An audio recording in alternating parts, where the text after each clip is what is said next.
Hi, my friends. I'm Sue Cardinal, Chemistry and Chemical Engineering Librarian, coming to you from the University of Rochester, the River Campus Libraries. So today I want to show you how to link your Google Scholar to the University of Rochester. So this is Google Scholar, Citing, linking to U of R, and Interlibrary Loan Services.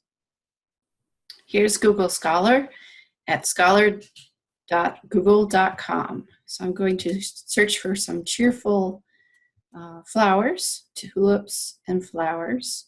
And I'd like to look at something recent.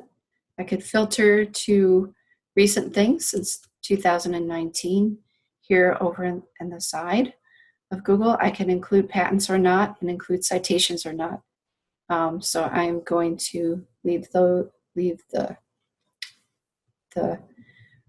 filters as they are. So you may see that I have this full text at UR. How did I get that? In order to get that, go up to the 3 lines and find the settings. Looks like a gear or a flower.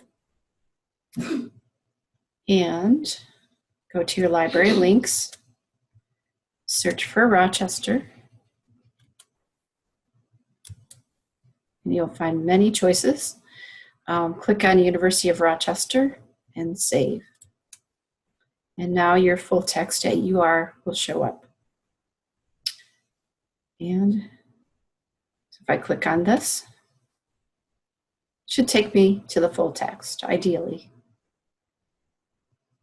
And so it does show that we do have full text available. It might make a difference in terms of the years which you click on, but in general, it shouldn't make a difference. So we can click on one of these. Might have to log in if you're off campus.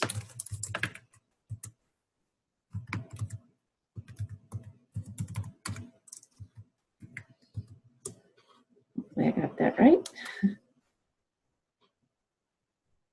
And here we found 9 parrot tulips. And there's a PDF full text.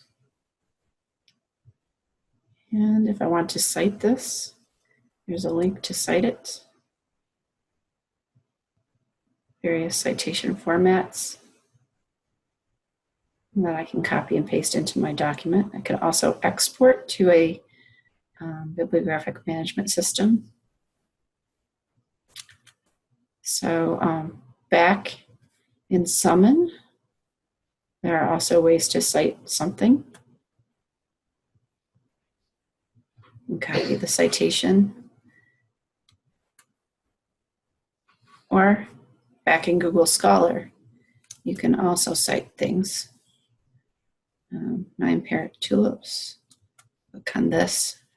And these are things you can copy and paste, or you can export to RefWorks, RefMan, EndNote, bib text. So now for the question, what happens if we don't have it? So it's kind of hard to know exactly which ones we have, which ones we don't. Of course, Google Scholar shows you a lot of PDFs on the side here. If I'm not seeing a PDF, that could be something that's more difficult to come by. One thing I check on, even if there is a PDF, that might not work. Let's see, this one, there is a PDF. There's also Find It at UR if you click under the 2 arrows. And let's see where that takes me. So this is an example of an interlibrary loan. Please sign in to check to see if there's any request options. So if I click on U of R student, I have to use my Active Directory, which is a little different than my NetID, but for you, it's probably the same.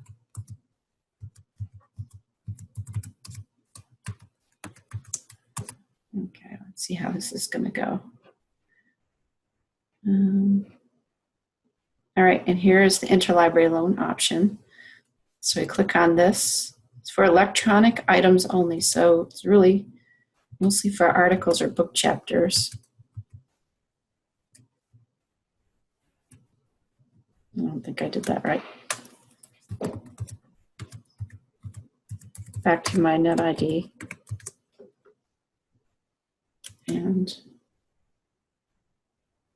we follow through on this. We should end up in interlibrary loan. And then you can always click on the article request and fill in the details if you need to. So hopefully this is helpful.